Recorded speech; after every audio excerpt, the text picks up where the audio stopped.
Hello and welcome to English and Beyond's Intermediate English podcast. I'm Oliver. I'm your English teacher for the next 10 minutes or so. And in this episode, we're going to talk about how working life has changed, especially if we compare today's job market and office culture to what things were like in the 80s or 90s. If you need a transcript or want to practice the job-related vocabulary from today's episode, that's available at www.morethan.alanguage.com. We're going to talk about dress codes, work hours, job stability, and, of course, technology. Now, I know some of you listening might actually remember those decades much better than I do. I was technically alive in the 80s, but I wasn't exactly pulling all-night shifts in the office, so I won't pretend to be an expert. But I am very curious. I'd love to know, what was it really like? Do you recognize any of the things that I'm going to talk about today? Let's start by imagining a typical office in the late 80s or early 90s. From what I've read and from stories people have told me, offices back then were really quite formal. People wore suits, ties, polished shoes. In some industries, women had to wear heels and business suits every day. Even casual Friday didn't really mean casual. Maybe it just meant no tie. You worked from 9 to 5 if you were lucky. You physically went to the office every day. If you were late, people noticed, and you probably had to formally apologize. If you wanted to talk to a colleague, you picked up the office phone, or, shock horror, you walked to their desk. And that phone was a proper desk phone, often with a long cord. There were fax machines, photocopiers, filing cabinets, and plenty of paper. Smoking inside workplaces was only made illegal in the UK in 2007, although many offices had already incorporated glamorous smoking rooms from the 80s. And many, if not most people, stayed in the same job for years, even decades. If you worked long enough, you might get a cake when you retired, or even a gold watch if you were very lucky. Was that your experience? Let me know in the Spotify poll, or leave a comment if you're watching on Spotify or YouTube. If you want to send me an email saying, no, Oliver, it was nothing like that, you can email me at oliver@morethan.alanguage.com. So, as I've already said, I wasn't around in the 80s or early 90s. I only really started working in an office job in 2012. But I was a lawyer working in London, and the legal world is often a bit behind the times, a bit more conservative when it comes to workplace culture.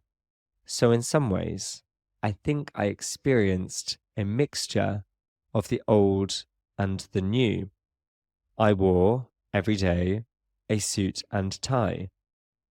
We did have casual Fridays, but casual still meant proper trousers. You basically just took your tie off.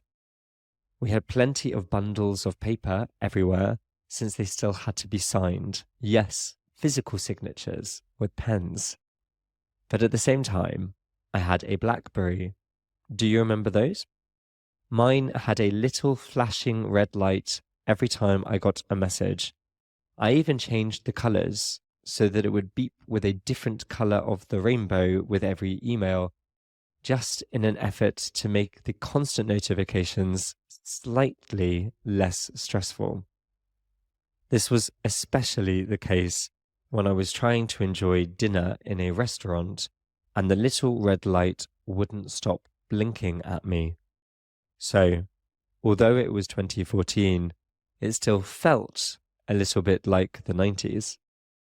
But fast forward to today, and offices, at least in many industries, look very different. You might not even go into an office at all.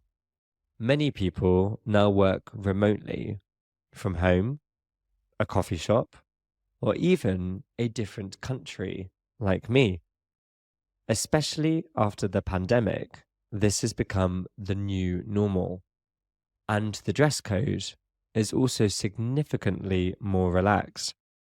In some jobs, especially in tech, people wear jeans, t-shirts, trainers, even pajamas if they're on a video call and nobody can see. Instead of phone calls or printed memos, people use Slack, email, WhatsApp, shared Google Docs, and even emojis. You can now officially reply to a work message with a thumbs up. And job security? Well, that's changed too. It's more common now to change jobs every few years. Some people work freelance or have multiple jobs, and others have a side hustle, a small project or business that they do on the side. So today's work culture is more flexible, but maybe also more stressful. There's freedom, but there's less certainty. How do you feel about that? Let's look at a few small but telling differences between then and now. In the past, if you wanted a new job, you looked in the newspaper classifieds, you circled the ads with a pen, and then you phoned or posted a letter to apply, waiting ages for any sort of response. Now, you scroll online, you click apply, and you move on to the next tab. In the old office, your boss had a private office and a secretary.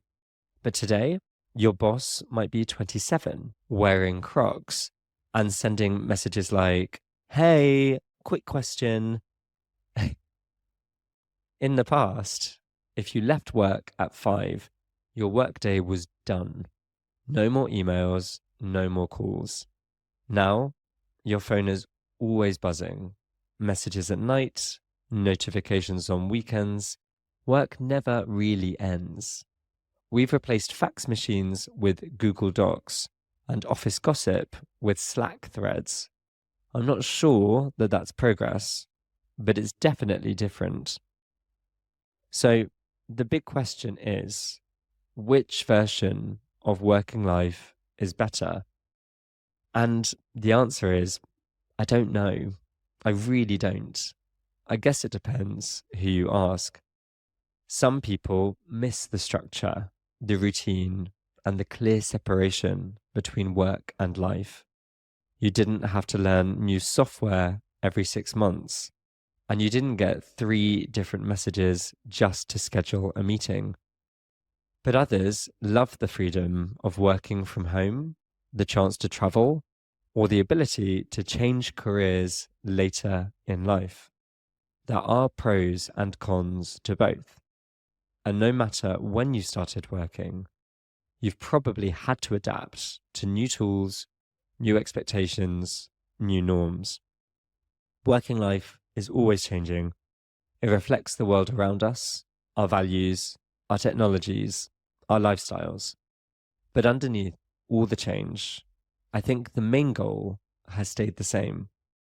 We want to feel useful. We want some balance. We want to spend time doing things that matter, at least a little. Speaking of which, I hope you found this episode useful. Thank you so much for listening, for letting me be your English teacher for these 10 minutes. If you enjoyed this episode, please share it with someone you know who's lived through these changes or is currently navigating them. So, again, I'd love to know, what has your experience been like? Leave me a comment or send me an email and tell me which system worked better for you. I'm Oliver. This was English and Beyond Intermediate English Podcast. Goodbye, thank you, and see you next time.